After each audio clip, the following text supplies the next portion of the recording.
ဟက်အတက်ကြောင့်ရုတ်တရက်သေဆုံးသွားရတဲ့ဖွဖွရဲ့မောင်လေးပရိသတ်များအားလုံးပဲမင်္ဂလာပါရှင်။မောင်နှမနှစ်ယောက်တည်းရှိရမလို့အရန်ချစ်ကြတယ်ဆိုတဲ့ဖွဖွတို့ဟာခုဆိုရင်တော့တပွားစီကွာခြားသွားခဲ့ရပါပြီ။တမနဲ့မိခင်ဖြစ်သူအကယ်ဒမီပေးပွဲသွားနေတော့မောင်လေးဖြစ်သူနှလုံးဖောက်ပြီးရုတ်တရက်အဆုံးပါသွားတာကြောင့်ဖြစ်မစဲနိုင်ဖြစ်နေခဲ့ရပါတယ်။တရုတ်ဆောင်ဖွဖွနဲ့မိခင်တို့ဟာအကယ်ဒမီပေးပွဲမှာရောက်ရှိနေတော့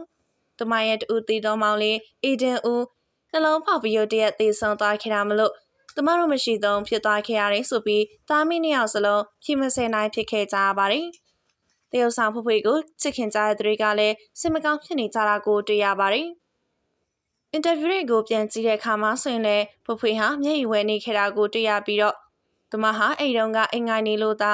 ပြုံပြုံလေးပြန်လဲဖြေချသွားခဲ့တာဖြစ်ပါတယ်။ဒါပေမဲ့ဝမ်းနေနေတဲ့သူမရဲ့မျက်နှာကိုတော့ပြင်ဆင်ထားနိုင်စွမ်းမရှိဘဲအရန်ကိုပြည့်ရင်းနေခဲ့တာကိုတွေ့ရပါတယ်။